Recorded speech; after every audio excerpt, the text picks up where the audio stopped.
Now, your forecast first from KARK4, your weather authority.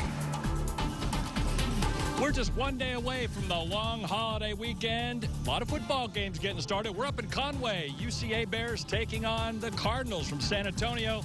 We got the grills starting. We got the sausage cooking. Even a little bit of grilled bacon is on the way. A lot of fun out here tonight, and it's going to be a hot evening. Mainly sunny skies across the state this afternoon, and we're going to see mostly sunny skies as we head through the rest of the evening hours.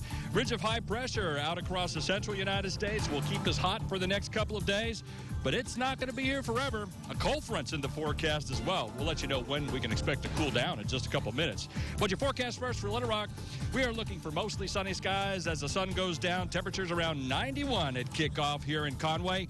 And by tomorrow morning, if you're starting your holiday weekend early, sunny skies and 75. If you're going to work, sunny skies and 75. KARK4 News at 5 starts now. Now, from the station you count on for local news that matters.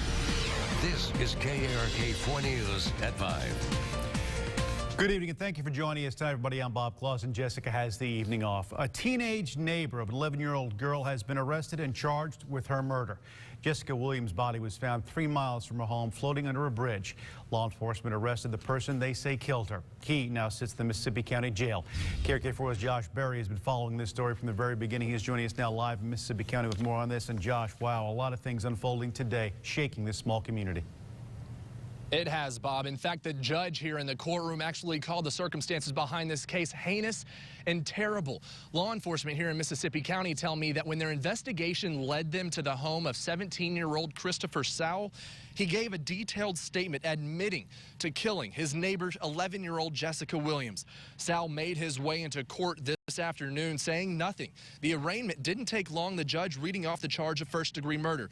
Investigators here say Sowell apparently got angry with Jessica during an encounter and pushed her off the bridge where this all happened. Jessica got up the first time and threatened to tell her dad, and that's when Sowell became more angry and scared, grabbing Jessica by her throat and choking her until she became, quote, wide-eyed. The statement says he pushed her over the bridge into the water and walked away. I was with the family today when they first learned what law enforcement say Sowell did to their little girl. I wish he'd get the same she got. I hope he don't see daylight again. The family of Sowell had nothing to say leaving the courtroom today. Sowell is held on a $2 million cash-only bond, and his next appearance in court will be September 26.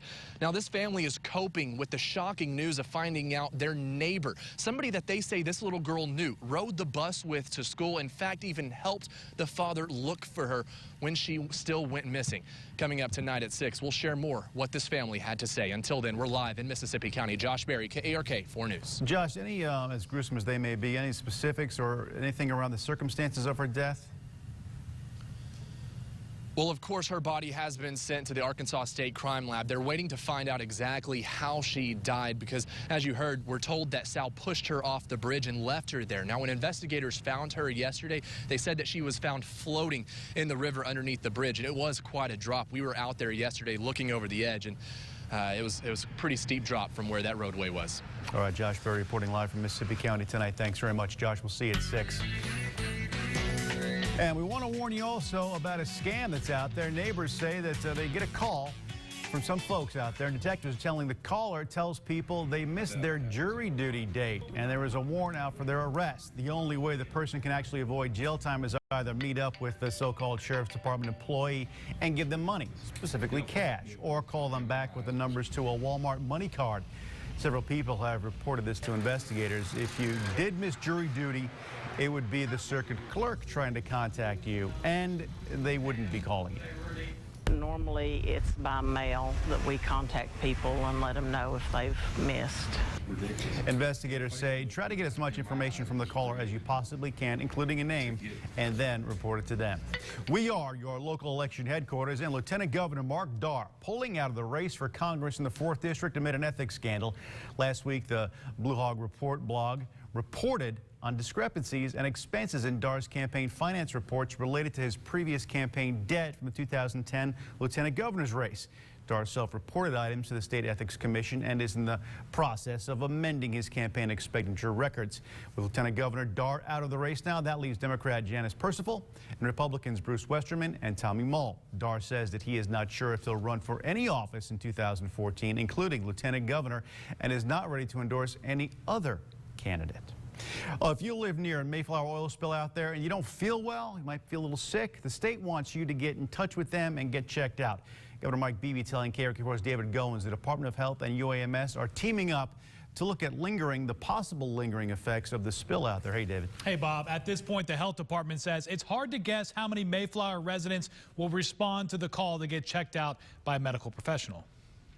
In the hours and days immediately after the Mayflower oil spill, complaints of nausea, burning eyes, and respiratory issues were common. They were evacuated quickly by the county, and so it's felt that their time of exposure was very minimal. As the cleanup continued, the health department says calls to poison control steadily slacked off. Our thoughts are that the long-term effects from this spill would be minimal to none. Minimal still matters. That's why Dr. William Mason says starting Tuesday, anyone who believes they're still feeling effects of the Pegasus pipeline 5 months after it ruptured can set up a health screening. There's a process, but it should be fairly simple. We want to make it very simple. The variable at this point, how many people will show up? I don't know.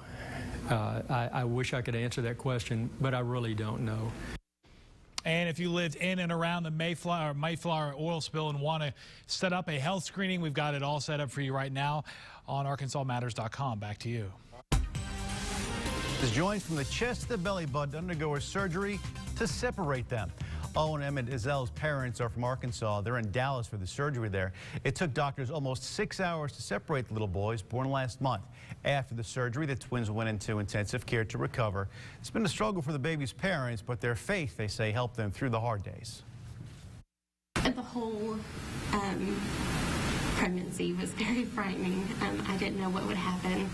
I didn't know if they would make it. And it was, it's hard as a mom to know that. The separation surgery happened at Medical City Children's Hospital at Dallas. The doctors say it's the first set of twins successfully separated in almost a decade. Little Rock firefighters getting ready for a live burn simulation, giving its Citizens Academy a first-hand look at just exactly what they do and how dangerous it is. KARK4's Suzanne Bruner joining us now live at their training facility with more on what's happening tonight. Hey, Suzanne. That's right. Firefighters out here in Little Rock are getting prepared for a live burn at its training facility, this 5-story building here. Let me show you where they're going to do here. They're actually controlling this burn to this specific room here in this building, kind of showing its Citizens Academy in Little Rock what they deal with in a live scenario. My goodness, I have to step back a little bit because it is pretty hot out here as it is. So the Citizens Academy, they're going to be standing out here on the sidelines and watching firefighters come through here, kind of give them an idea of what goes on in a normal situation when they respond to a house fire, a commercial fire. But the program allows citizens to learn more about how their fire department is organized, how it conducts its operations.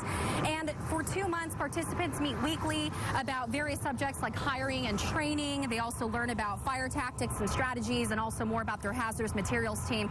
So definitely a first-hand look, a good personal experience here to see their fire team out on scene looking at this training facility and how they conduct a burn like this. So we'll be out here still taking a look at this in a couple of hours.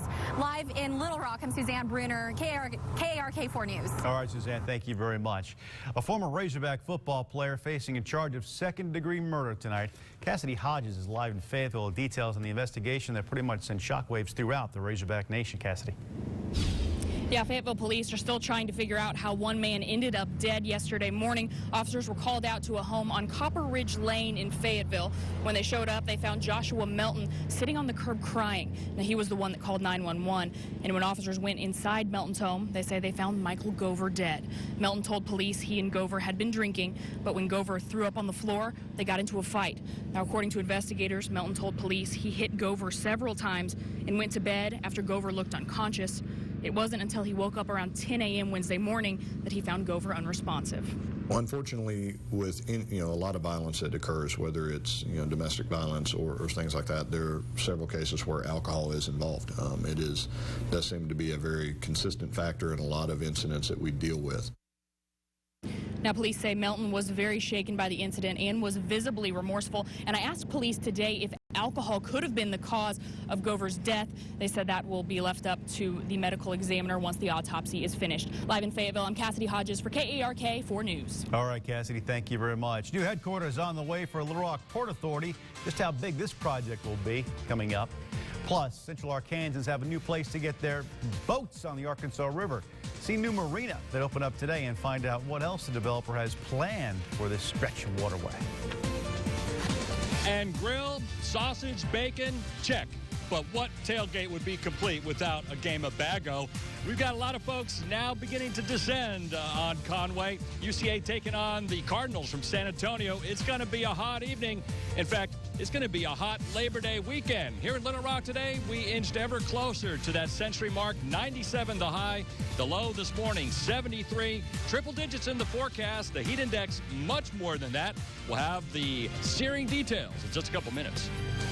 This is KARK 4 News at 5 in high definition with Bob Clausen, Jessica Dean, and Chief Meteorologist Keith Monahan.